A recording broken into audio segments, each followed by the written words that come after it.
tractor চলিল গুৰেশ্বৰৰ পথাৰত fine কাটিলে গোলাঘাটত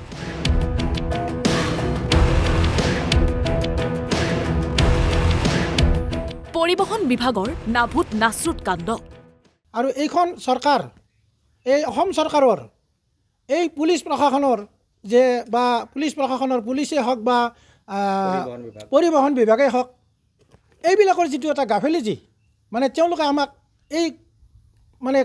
সামান্য মানুহবিলাকক ৰাস্তা ঘাটে ওলাব নোৱাৰা কৰিছে কৰ সংগ্ৰহৰ বাবে সাধাৰণ ৰাইজক হাৰাশাস্তিত নামিছে পৰিবহন বিভাগ ভুল নকৰাকৈ পৰিবহন বিভাগে জৰিমনা বিহাৰ অভিযোগ আনিছে গুৰেশ্বৰৰ গোপাল ৰাজবংশী নামৰ এইজন কৃষকে গুৰেশ্বৰৰ বৰফুকন ঘাটত কৃষক গোপাল ৰাজবংশীয়ে AS01 LC 8206 নম্বৰৰ ট্ৰেক্টৰখন তেওঁৰ পথাৰতেই ব্যৱহাৰ কৰি আহিছে কিন্তু কিছুদিন পূৰ্বে প্ৰদূষণৰ প্ৰমাণপত্ৰ উলিয়াবলৈ যাওঁতেই তেওঁৰ চকু কপালত উঠিল 4 মাৰ্চত গোলাঘাট পৰিবহন বিভাগে চালান কাটিছিল তেওঁৰ ট্ৰেক্টৰৰ নামত তীব্ৰ বেগৰ বাবে ট্ৰেক্টৰখনৰ বিৰুদ্ধে আছে 2000 টকাৰ চালান যোৱাকালি ট্ৰেফিক পুলিচৰ মানে এজন বিষয়া বুলি গম পাই তেখেতকো ফোন কৰিলোঁ তেখেতৰ পৰা মই কিছু পৰামৰ্শ বিচাৰিলোঁ তেখেতে মোক কৈছে যে হয়তো মোৰ গাড়ীখনৰ মানে মোৰ নম্বৰ প্লেট লৈ হয়তো কোনোবাই গাড়ী চলাবও পাৰে আৰু হয়তো আমাৰ ট্ৰেফিকৰ হয়তো ভুলবশতঃ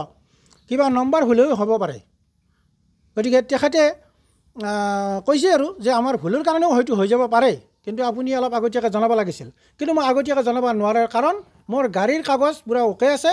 মই সময়ে সময়ে গাড়ীৰ কাগজ বনাওঁ মই গাড়ীৰ কাগজ বনোৱাটোহে ব্যস্ত কিন্তু মই কি ফাইন আহিছে মোৰ তাত কি অহা নাই মই সেইবিলাকত মই নাজানো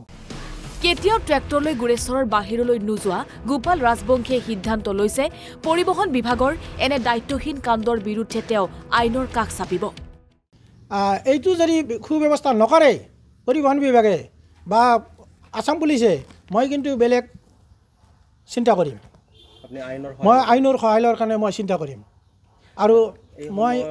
যেহেতু খেতি বাতিৰ সময় এই সময়খিনিত তাৰমানে মোৰ খেতি বাতিৰ সময় আৰু মোৰ পৰিয়ালটো ভাল দিব লাগিলে মই খেতি বাতি কৰিয়ে খাওঁ গতিকে মই যদি এই সময়ত যদি এই কামতে ব্যস্ত থাকিব লাগে তেতিয়াহ'লে মোৰ অসুবিধা হ'ব এইটো পৰিবহন বিভাগে আমাক অলপ চিন্তা কৰি চাওক যে আমি খেতি বাতি কৰি খোৱা মানুহক আমাক এনেকৈ দৌৰাটো আমি ভাল পোৱা নাই